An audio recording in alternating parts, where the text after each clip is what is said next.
Welcome to Pharmacy View, Technology and Pharmacy Business podcast series, where we provide regular interviews with pharmacists and key industry people within the Australian pharmacy and associated industry. In each podcast, we look to discuss aspects of pharmacy operation and how technology is improving or interacting with each guest's current role or pharmacy-related business. I'm your host, Scott Carpenter, and today's guest is sponsored by Shopfront Solutions, leading the way in digital marketing and communications, providing a cloud-based platform for pharmacies to manage all of their digital messaging and print-based collateral.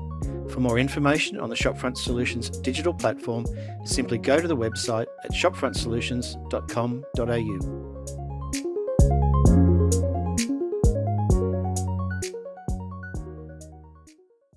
I'm talking today with Brett Stephenson, Director of Business Consulting at Skyfii. Welcome, Brett. Hi, Scott. Thank you for having me. No, it's my pleasure. Now, we've had a series of episodes recently discussing the use of real-time customer data and analytics, and today's episode fits nicely in with this theme. So, Brett, firstly, tell us a little bit about yourself. Yeah, thanks, Scott. Look, Brett Stephenson, I've been looking after a product here called Blix for the last 7 years, working through different businesses and industries across automotive and retail, and obviously pharmacy fits into that, and just helping our consumers measure their traffic and sales conversion to help drive revenue. Excellent. So the parent company, which is the Skyfii Group, how long have they been around the place? Oh, look, Skyfii's been around for 11 or 12 years. They're a publicly listed company here in Sydney, Australia. They operate in over 35 countries, have over 11,000 venues, and it's really a data intelligence company and platform designed to measure physical behaviour and movement inside spaces. So inside retail property, stadia, transport, all different areas. And so Blix is a business or a product they acquired just over a year ago to sort of ingest into their portfolio to assist them with that measurement of people and behaviour. So I guess without breaching any confidentiality, if that's possible, is there an example of that you could give us?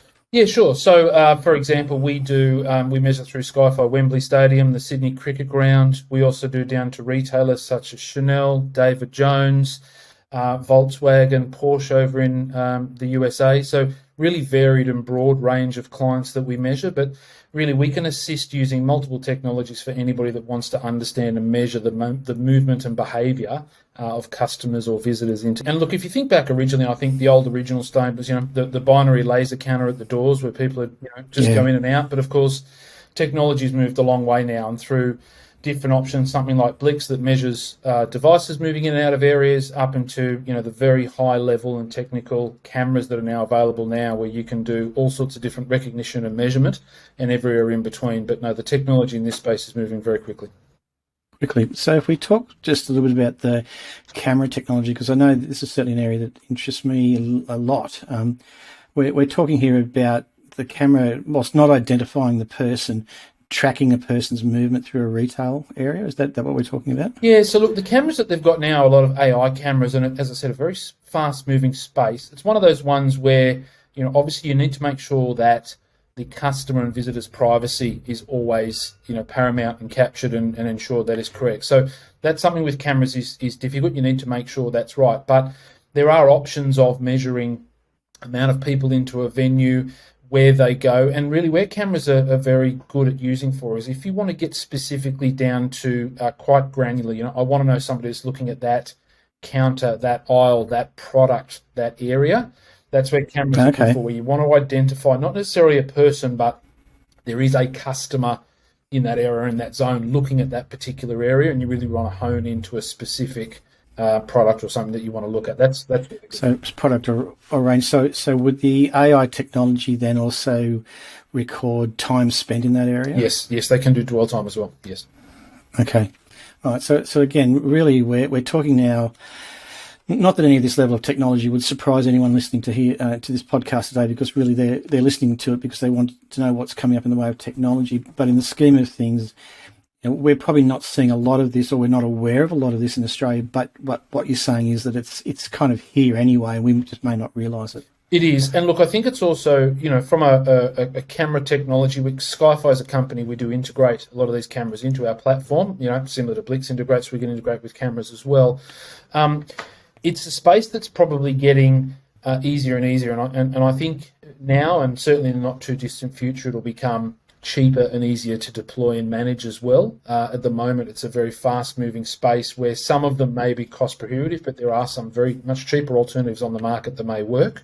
And like anything, it's about the business case. It's like saying, great, put these technologies in, but what's actually the outcome we're trying to measure?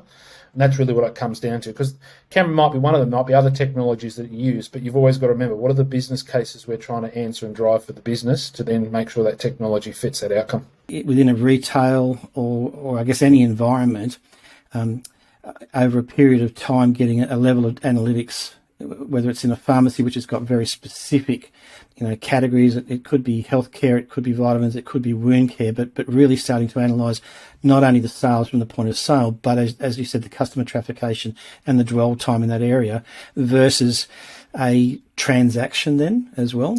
So yeah, absolutely. And so if you think about it, everybody obviously, they should, and certainly I'm sure they do, have access to their financial data, the point of sale data, how many transactions we did, how much money we made, which at the end of the day is obviously the primary reason why they're in business. But really what it's looking at is sort of getting an understanding of saying, okay, but did I make that money off 100 visits, off 200 visits, 300 visits? And, realistically, if I have multiple locations or multiple venues, I'm making that money off people that are spending longer or shorter amount of times inside those venues. Now, that could be something to do with, the pharmacy space, might be something to do with just the size of my pharmacy may not be big enough to have a large retail add-on, or those, as you say, those healthcare and health and beauty ones other than prescriptions. Or it actually, a lot of the times, it's just simply because people are not being served and given the customer engagement and customer service that they expect. And so now more and more business operators and retail operators are now saying and understanding that this is important to measure this, because changing these in small amounts can make big differences to how the business performs overall. Yeah, and Brett, I know that we talked offline about this, and this is probably a good time to bring it up, was that the old laser door counters that we referred to earlier on, one of the flaws for them in the pharmacy industry versus retail is the fact that they double count potentially, isn't it? It is. So, look, even in our own business, so, Skyfii is one of the third largest providers of people counting solutions, and we actually are, we have a product that we managed. We purchased that business multiple years ago, and it's a purpose-built people counters. They go over the top of the doors. You see them in shopping centres and retailers alike everywhere, and they are very, very highly accurate. They are the latest technological version of the old beam, if you like. They do it through it's a camera view. It's just metadata for count, and it's accurate. And so we do those in a lot of locations. The issue with any form of counting technology, be it camera-based or laser beams or whatever we were talking about, was in a pharmacy model where I come in, I might have a number of scripts to drop off. The pharmacist says, Brett, thank you very much. Look, I'll be 15, 20 minutes. Why don't you go grab a coffee, go to the shopping centre, do whatever you're going to do and come back. If I obviously do that and then come back, the people counting solution has counted me twice, because I've come in and I've left, I'm now in and out, and then I've done that again. Now, the issue is that in the pharmacy business, it's the one prescription. It's just due to time as I have to go. In a normal retail environment, you don't have that limitation most of the time. Most people come in and purchase and then leave. If they come back again, it's for a second or an incidental purchase. So that's been that primary issue. It's one of the reasons why we've been reaching out and have reached out through different campaigns that we've done through LinkedIn and other outreaches through media for our Blix product, because the Blix product measures traffic and engagement via devices, not by people. And so therefore, we're able to understand that the same device came back, and we won't count them again if they return within 60 minutes. So we found that in the pharmaceutical environment, it's really helped us with the retail stores and the pharmacies to say, well, if I did drop my script off and come back in 20, 30 minutes, it won't count me again. So it's been very well received. Yeah, from that perspective. So I guess the question that's come up a couple of times on that one is that with the smartphone technology, is it a requirement that the smartphone is turned on to be tracked, or is it automatically tracked? Yeah, look, great question. So the first of all, the Blix system and the sensor that we have doesn't collect any personal information at all. It's just hardware information in the chip of the device. So it's got nothing to do with that. It can't say that you're the telco, the phone number, the email, nothing. It can't even get behavioural or demographic, nothing. It's completely just information that comes off the chips that are in the handsets. Now, there's in the latest releases of the devices, basically you would need to just have your phone running normally, and that way we can pick up the probe. And what it is it's the mobile devices looking for an internet connection is what we see. Okay. And those devices actually, which most people don't know, are sending those signals out anywhere from every 5 to 60 seconds apart. So the perfect example I could give you, Scott, is when you leave work and go home, your phone automatically connects to your home Wi-Fi network. All day long, your phone is sending out the signal looking for that network. Yeah, okay. And we just listen for that, take no information off it, but that way we're able to determine if it's the same device or if it's a new device.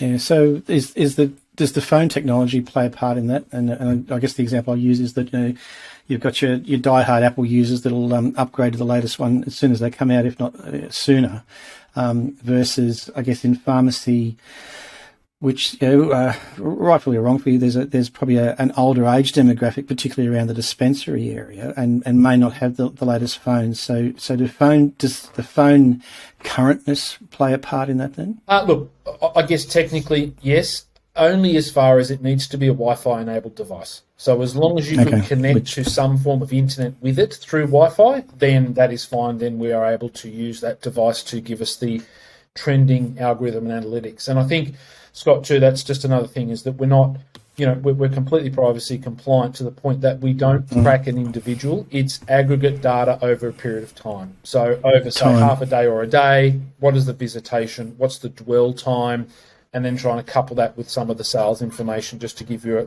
a read of the pulse of your business on a daily basis. From that perspective. So with the Blix product then, if we break it down even further, so obviously there's the visitation to the pharmacy itself. Does it then differentiate within areas within the pharmacy as well? Or can it? It can. So with our sensors are very low touch. It just sets to listen. And so I can't determine which side of our sensor you're in, but I can just tell you that you're within the range, and it's a circular signal that it measures. So in a lot of the pharmacies that we actually do work with, we generally have two sensors we put in, one in the prescription or dispensary area and one in the common retail area. Now, I can differentiate between whether you're down that end of the pharmacy at the dispensary or if you're at the retail end. I can't get you to which aisle. It's not that granular style of system. That's more about the camera technology we were discussing earlier. But it's more about saying, at an aggregate view, I want to look at my whole pharmacy because we can aggregate the sensors together. So it if you like, basically signals as though it was one sensor. Or then I could break it down and say, I want to look at my prescription dispensary side of the business, or I want to look at my retail side of the business. So, okay, so I've certainly understood that, but if I take the view of, say, a pharmacist business owner that's listening today and says, gee, I kind of got the concept here. How do I go about putting this into my business? And I guess what's the outcome that I could look for from this? So where do you take this information to? How would a pharmacist use the information that's then collected? Yeah, so it's available on our website, which is a dashboard. So any website can be tracked on any device, mobile, tablets or PCs as well. The information is collected from the sensors. The sensors, when they go into the businesses, only require PowerPoint. So it's not a heavy infrastructure where it needs cabling to internet or to be screwed into anything or holes cut in the ceilings or floors, whatever it is. It's just plugged into a PowerPoint. It's got a SIM card in it, so it collects the data. It's an all-encompassing package, so there's no additional costs or anything like that. We plug it in. It takes care of the rest. That data then gets pushed into our servers and is then displayed onto the dashboard so they can go and have a look at it. And primarily, we're going to get 4 main data sets out of that one sensor or group of sensors, if you like. One is passing or outside traffic. So the sensors have a really long range. And so actually, if you were in, say, a shopping centre or shopping mall environment, we can give you a measurement of what's going on outside the front of the pharmacy, which is really... So how many people are potentially walking by and not coming Correct, yes. And so that's really important when you think about if you are a pharmacist who doesn't own your property or own your building or your store and you are leasing it, it's very helpful come lease negotiations because you can sit down and discuss potentially with your landlord, look, I know you're telling me traffic's busier in the centre, in the street, whatever it might be, but outside mine, I'm not seeing that same trend. We then also measure inside traffic, and we set the sensors to be inside your store for every single one of the pharmacies or retail outlets. So now we know how many outside, how many inside, and that conversion ratio of those that came from out to in. So if you change your pharmacy or your store or set up a display, what amount of people are we attracting in on a given day or time? Then once they're inside the store, we do dwell time, so time them to the second. And then what we do is called missed opportunities. And we set the parameters. Typically the time is 5 minutes, and it's people that enter and leave too fast basically to purchase. So, just to try and get those. Now, typically what we do though is that's the Blix side of what we offer. What we then like to do is also integrate some point of sale data, so transactions, number of transactions and revenue from the business itself.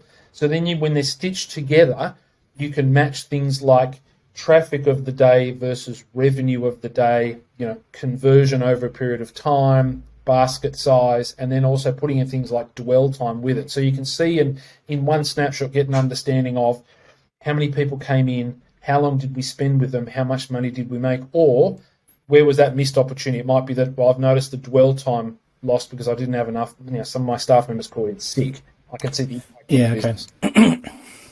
Yeah, so and again, potentially, you would see trends. So the dashboard that you referred to, I'm going to make the assumption that it's a cloud-based dashboard. Yes. That effectively, if a pharmacist not at work that day, they might be home, they might be somewhere else, they might be sitting in a conference, but they could effectively jump onto their smartphone and access the dashboard for their pharmacy, is what we're saying. Exactly right. You also have the other options too. We completely appreciate, the dashboard's nice, but at the end of the day, it's about the data and what you do with it. We appreciate there are also some people who may not be as au fait with certain levels of technology. So you can set it up once to say, I want to get this particular dashboard or widget, this particular data set, etc., and I want it emailed to me daily, weekly, monthly, whatever, and just keep sending it to me on an ongoing basis. And so you don't even need to log in; it'll just be emailed to you whenever you need it to come. Yeah, or even, I guess I would imagine just as a prompt to say there's new data available for yours if you haven't accessed it for some time, as most programs would do. So can I just clarify again some of the you mentioned a few things on the dashboard, but effectively, again, if I'm taking the side of a pharmacist at the moment, pharmacist business operator here, I could put this technology into my pharmacy. It wouldn't matter whether it's a shopping centre. It could be a regional town, Western New South Wales, regional Western Australia even. And effectively, this is like kind of a silent people tracker, not personal. We're not talking privacy breaches here, but even in a regional town, it could be tracking people going past the front of the pharmacy in a strip shop, that because the pharmacist and the team are so busy doing what they do that they've really got no sense of what's going on. Now this could then create an awareness that, heck, you know what? Today there were 500 people walked past the front of my pharmacy, but only 200 actually came in. So there were 300 potentially missed opportunities. Now, not that everyone's going to come in every day, but that then kind of starts getting you to think, well, what do I got to do at the front of my shop to actually raise that conversion level of getting people in the front door is what we're talking about, isn't it? That's right. And look, it's the old adage of, you can't change what you can't measure. And so, as you say, exactly the same, especially we all go to pharmacists quite often, arguably some of the busiest people ever, when it comes to people serving customers. And, it's about getting that understanding of saying, okay, well, I really do want to get more, and maybe I do need to do a little bit of local marketing, in the centre, in the area, etc. And then understanding what are the busiest days, what are the busiest times outside versus inside. And the way we like to think about it is really, it assists with in-store performance. And to your point, Scott, where, pharmacists and their team are usually so busy, what happens a lot of the time too in these sorts of environments is that they don't understand we were so busy on that day that we had a missed opportunity. We could have done better than we did. And so one of the other things with the system is that we do what's called labour optimisation. And what that is actually piecing together or plotting on a line the traffic flow as a percentage of the week across the days. We then look at the hours plotted against that of those that actually work. So you can see that hopefully they match. We should have people when we need them. It'll show you when you don't. But the third component we put in there is revenue. Because maybe on a time when you were maybe overstaffed, you actually, by being overstaffed, the pharmacy performed really well and made good revenue, good income. It was fantastic. Or maybe even though you were understaffed, you had your top performing people on, the assistants were there, it was great. But what the system will do is then take the same number of hours you have rostered, so it's only optimizing. It's not giving you extra costs of saying put more people on. It's not going to take them away either. But what it's actually going to do is say, if you had 100 hours worked across your business, this is when you should, so move the people from there to there, move them from this day to that day, to optimize against traffic and revenue. And undoubtedly at the moment, Scott, in all of our retail businesses across different genres in the industry, it's our number one report being used, because they say if I have to have staff, it is the second biggest cost, and especially in an environment where we all need to be a little bit more cautious. If I've got to have staff on, I want to make sure they're on when the customers come in. So that's what makes it going. Or as you said, when the revenue is there. So again, there's potential that you've got a high trafficked time period, but it might be, the morning script rush, and it may not necessarily convert to front of shop sales as such. And so the scripts are going to go through the process that they would anyway, which might then extend a dwell time. But as you mentioned, you're actually measuring this back to the transaction. So again, if it's from a business perspective, every script is profitable, but in reality, conversion of that customer to a retail product sale as well actually is really good for business. And ultimately, that's what this could tell you, that, as you said, you've got an hour or a time period, morning tea to lunch. And again, they do tend to segment like that. And the other thing I think would be good to measure too is that often you'll have your good full-time, part-time people during the week and not necessarily on the weekend. And you tend to sometimes have inexperienced casuals on the weekend. And again, to a point, this might identify to you that it might be worth you putting a couple of your experienced people into some of the more busy periods on the weekend, and not necessarily roster all inexperienced staff at that particular time because of the numbers. Yeah, look, Scott, absolutely perfect comment. I was just having a conversation this morning with one of our large retailers that has over 100 different stores. When we were having a look at some of their data and going through, they have two main problems at the week. Number one is Monday, and that's because their heads of store and assistant managers have the day off. Everyone needs a day off, that's fine, but they give everybody the same Monday off at the same time. So, of course, you can imagine, one, it takes hours out of the business, but two, you don't have that supervisory role there as well. So, unfortunately, staff sometimes take the foot off the gas. And the second one in Australia is Sunday, because of the cost of labour on Sunday. And so by default, we put the cheapest labour on and probably don't give them a lot of assistance. But you're 100% right, by using the Blix labour optimisation report, you can actually get an understanding and say, it might be worth me putting a casual on for lunch cover, which will be 11 to 2, and then say, because actually I can see the amount of revenue we're missing during those times, it's more than worthwhile the productivity of putting them on. And again, I think sometimes people don't necessarily realise, although we should, because we'll often follow this criteria, is that Sunday shopping is a much more casual endeavour as a rule. And so you potentially got more time to actually wander and browse on a Sunday that you might not have during the week. And I think, Scott, as you said, it really depends, to those listening, it's about that retail, the front of the business, the front of house, if you like, the retail business.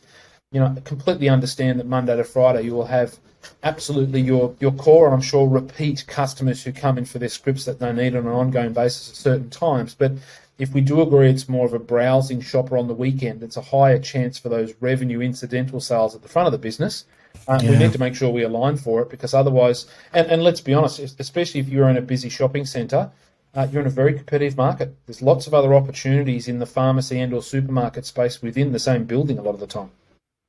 But I'm going to kind of throw probably a question here without notice, but we'll see how we go. But I go back to far too many years ago. In my instance, I was managing a fairly large retail store for a corporate group, and one of the things that we had to do every month was that from an annual turnover perspective, I used to have to do benchmarking with the next highest trading retail outlet and the one below me, and effectively we were benchmarking categories and the metrics accordingly, and it was all done manually in those days. But the reality is, will the program, if there's a pharmacy owner listening that's actually got a group of pharmacy, does the dashboard allow collated information? It does, yes. So if we have a client that, let's say they had 5 locations within their business, so there's a couple options we can do. It's complete user-based roles that we set up. So, for example, the owner of the business will be able to see all 5 businesses together at the same time. So across my portfolio of assets, last week we had an increase of 10% traffic across all 5 of the locations, and revenue or sales was up by Y. So you can have a look at it. You then have the ability then to look at a report, and then you can either just look at one at a time, Or you can then go to another report that will list and rank them one by one, and it will rank them by things like traffic, sales, dwell time, missed opportunity, staffing ratios, dollars per traffic, etc. So you can actually look and rank them. And then we can also, within that, the pharmacy owner that, say, did own 5 assets, we'd also be able to give other access to users within the business if they wished, which would be, I only want them to see my Parramatta store, for example. So we can limit it down to say, so you can do one, a group of one, or all of them. All together, yeah. Certainly a very informative chat. Is there, before we kind of wrap up, is there any other key points that were on your list that we haven't covered? No, look, I think one of the things, I think we've sort of touched off pretty well. I guess for anybody listening out there, understanding the pharmacy business, it's obviously, a lot of the medical touch as well, but there is that large retail footprint out the front, as Scott and I have been discussing, and a big opportunity. But, we want to make sure we're not overcounting people that come into the pharmacy venues. They are quite unique compared to other retail because of that return for the script. But you want to make sure you're not then missing out on measuring the accurate sales conversion, missed opportunities, and some of those labour optimisation opportunities. And with Blix as a product, as I said, you don't have to worry about getting internet in and screwing holes in walls and other things. It's literally we plug it into PowerPoint in secure locations and the system does the rest. Yeah, and set the parameters up and reports from there on in. Brett, look, that's been really good to chat today. I really appreciate your time.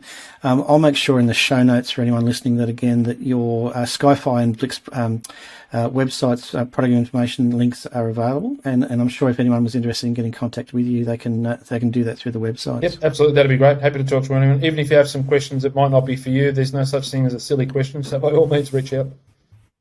Be great. Brett, thanks again for your time. Really appreciate it. No worries, Scott. Thank you so much. Thank you for listening today. Pharmacy View is a technology-focused podcast provided by Melbourne-based business Arian Technologies and Shopfront Solutions. Over the podcast series, our guests include pharmacists, retail managers, wholesalers, suppliers, and industry technology partners. If you would like further information on our podcast series or to participate in one of our episodes, feel free to send me a message or touch base through the Pharmacy View website, pharmacyview.com.au.